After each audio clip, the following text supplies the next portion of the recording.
and welcome again to Red Gaming Tech. My name is Amata. Today is the 21st of April, and this time I bring you some rather interesting news from Curse, as they have been pushing their latest product by the name of Curse Voice, which is a VoIP solution, as you probably guessed, and they are very much pushing it as an alternative to things such as, say, Skype and TeamSpeak, and they are basically appealing to people by saying that, well, with our product, you're not going to get swatted, DDoS, or doxed.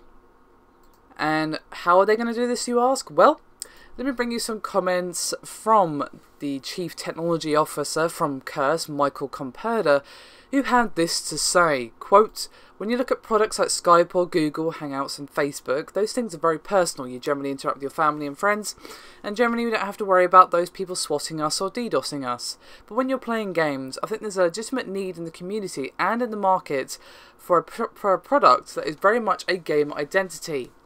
I think that's where Curse Voice fits in. It's not really only a technology solution out there, but it really is a product solution where you have this thing that can connect you to all your gamer friends, and it protects you so you can enjoy Skype or Facebook for your real life relationships." And if you're thinking, well, that doesn't really tell me anything, how does it actually work? Well, basically, rather than relying on peer-to-peer, like say Skype, Curse Voice is going to be a cloud-based system. And he said, quote, "Open your Windows Task Manager. Bring up the resource monitor, click the little network tab. You'll see dozens if not hundreds of connections out on the internet. With Curse Voice you'll actually see one connection that persists, and that's direct connection to one of our servers that we host in the cloud. And if you're on a call, there'll be one additional connection just to that cloud-powered voice host. And that's it, just two. And as you guys probably know, basically limiting the number of connections reduces the number of ways that people have to find your IP address while you game online. And of course, IP address can lead to things like DDoS attacks and the SWAT, which is a thing that I just don't understand why it even exists, but hey, that's not the topic of this video. And Michael went on to say, quote, "We work with a lot of streamers, we're all gamers who have actually experienced DDoS ourselves, our websites included. People attempt to DDoS our websites pretty much every day, and the reason I lump together swatting and DDoS is because both of those are intrusions and they're affecting a person's virtual life or real life. Frankly, something has to stop here. It's gotten out of hand. So I don't know if Curse Voice is the answer to all of these things, but I think it's a disruptive product. I think it has a huge benefit to any gamer that wants to try it out." And it's pretty obvious without saying, but I will just reiterate just for the sake of clarity. Curse Voice is going to be completely free, and eventually they will integrate it into the Curse clients, and they're even going to allow for features for mod and add-on management for games such as, say, WoW, Skyrim, and so on.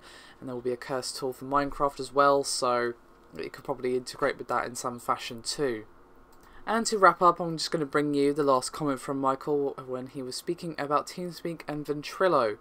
And he said, quote, "If you think about TeamSpeak and Ventrilo, they're very fragmented and sharded communities. You're putting your trust into the admins and other people that have power on the servers. We're a professional company that's been around for a while, so users can feel safe, I would say, versus trusting some random guy on the internet to run a legitimate TeamSpeak server." Now obviously Skype is the only one from the ones that he mentioned that actually uses peer-to-peer, and while protecting your IP address is helpful, it's not going to necessarily completely protect you from some angry little teenager or whatever who decided that he doesn't like the cut of your jib and wants to swat you or DDoS you or generally be a bit of an arsehole. I mean, it can't hurt, don't get me wrong. I'm just saying that, well, it's not a be-all and end-all. There are other ways, unfortunately.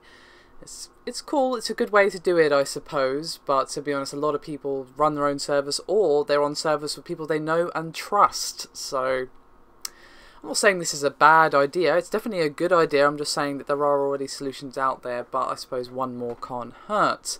Do let me know your thoughts though, guys, and I'll see you next time.